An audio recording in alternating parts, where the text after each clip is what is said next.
Hey everybody, it's Jason Blaha here, and today I want to chat with you guys a little bit about the importance of hamstring training and how I find that the majority of people who come to me for help have weak hamstrings, and it causes everything from higher injury rates to their complete lack of mobility, and in some cases prevents them from adding another 30 or 40 pounds to their deadlift. Uh, as far as the ladder goes, I mean, this is the sort of stuff I almost am throwing away clienting right here. As far as coaching goes, I could be losing clients right here because this is a lot of the stuff people pay me for. And as silly as it sounds, you're like, what, you mean hamstring training fixes most of their problems? Yeah, hamstring training. For example, I have a guy who had around a 500 sumo deadlift and a 465 conventional deadlift when he hired me, and we put like 50 pounds on both because he had weak hamstrings. Literally 50 pounds on those lifts just by adding a bunch of hamstring work in. What do we mean hamstring work? Good mornings and glute ham raises. The good glute ham raises like you see me doing here, he does those with body weight for high reps, right? Does them with body weight. And we do a lot of high rep good mornings. That alone took his sumo deadlift up to 545. He's probably going to PR again here soon because the only reason he's not past 550 is his hamstrings are still weak. Okay. And I post his videos on my private Facebook. So a lot of coaches and a lot of you out there who are coaches and trainers who are on my private friends list, you've seen all that. You've seen his lifts. So again, plenty of people can say, yeah, he's serious. So that's one guy. I have other guys who have poor mobility. A lot of not just mobility, but flexibility issues, range of motion issues, everything. We fix it in a month with good mornings. Yeah, I take people who can't move correctly and we do good mornings and we add range of motion every single week. Right? I get people who their lower body lifts have stalled, they have all sorts of problems. I put them on box squats and good mornings, but mainly the good mornings are a big thing they do. A lot of them, when we start with a good morning, even with the empty barbell, and some of these guys already squat 225 plus, okay? Just for reference, some of them are already squatting over 225 for reps. Not uncommon. But when I get them and I have them try to do good mornings with an empty bar, they can't get past 45 degrees. And I'm talking their torso. We talk about 90 degrees, meaning you're 90 degrees from the ground, right? They can't get past a 45 degree bend from upright with the empty barbell. And within a few weeks, anywhere from 2 to 4 weeks, sometimes they are able to then do work sets bent all the way over to 90 degrees by adding several inches every workout and focusing on stretching and getting deeper. Now, it's required that you film your lifts to do this. Like, if you don't film your lifts, this isn't going to work because you're not going to know how far you're going. A lot of guys think they have decent range of motion. They think it's a little bit bad till we get it on camera, and they're like, oh my God. It fixes a lot of their problems. And as I have said before, on Team Blaha, we live on box squats and good mornings. And it makes my guys progressively stronger all the time. All the time. And as of the making of this video, I'm sitting on 19 full-time clients. Who knows, by the time the video comes out, I might have more than 20. Depends on how many apply and if it's people I want to take. So, that's what they do. But this is a big deal. Hamstring weaknesses are common. Now, people say, well, Jason, what do you do for people who need even more hamstring work and they don't have a glute ham raise? Well, in a perfect world, you'd have access to one.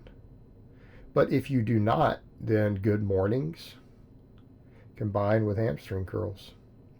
And let's kind of come over to that point. I actually remember an interview that Jamie Lewis is doing for his website with another coach who I respect and like and I've had some interesting conversations with. For the life of me, I cannot remember his name now. And he's on my friends list. Oh gosh. But the point is, I mean, they were joking about the fact that you'll see power lifters who are so scared of doing any smaller exercises that they won't do a hamstring curl to prevent themselves from tearing a hamstring. right? That if they just added some hamstring curls in for 3 or 4 or 5 sets every week, once a week on a deadlift day, that they could probably dramatically reduce their chance of tearing hamstrings. It's true. And you guys know I showed before a long time ago when I was messing around with more minimalist training. Remember my whole back of my leg was black from a bruise from a pulled hamstring? It's because I cut Good Mornings out for over a year. I wasn't doing any real hamstring work other than deadlifting. Guess what? I pulled my hamstring doing something like 520 for a set of 4. Okay? I mean, nothing insane.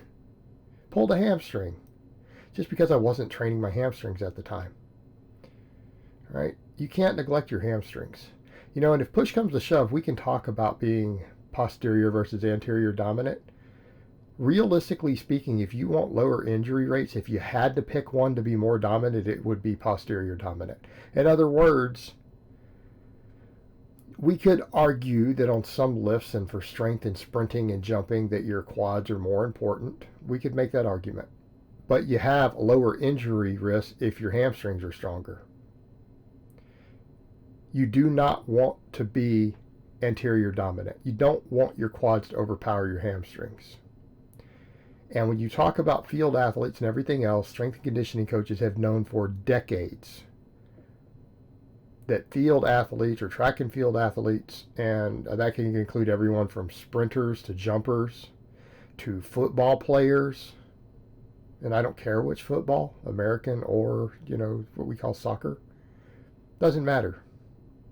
Basketball players, anyone who runs, has to sprint quickly, has to jump, or has to turn fast. If they have weak hamstrings, their injury rates are dramatically higher. They're dramatically higher.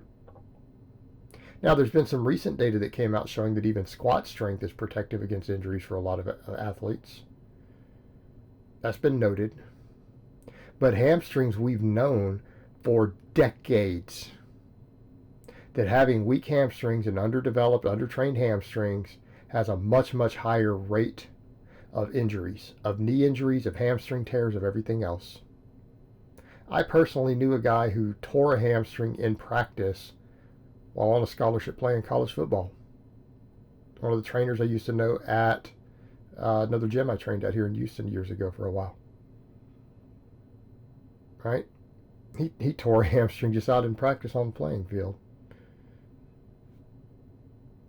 And realistically, he knew better.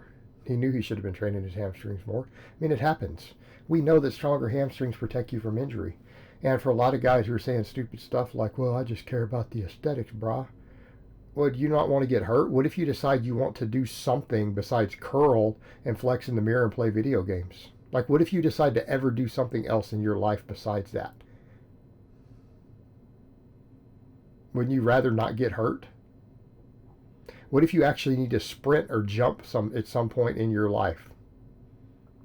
Right? I don't know, maybe you're running from a bear. Maybe you're running from an angry father. I don't know, whatever your concerns are when you think that you're going to get laid all the time from getting aesthetic. Oh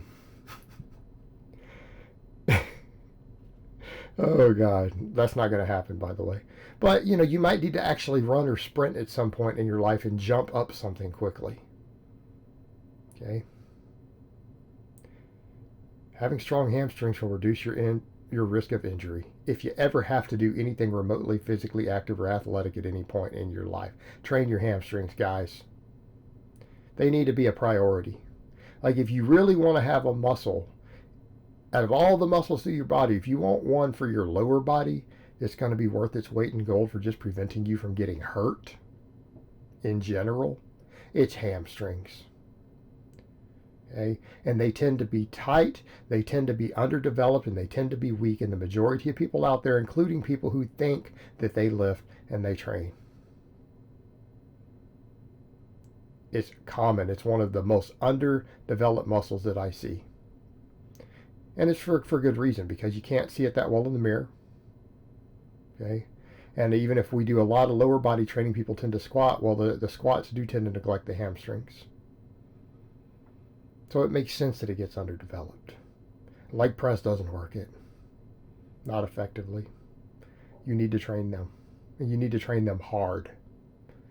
All right, guys, but that's really all I have to say on that today. I hope it's been informative, and I will talk to you guys next time.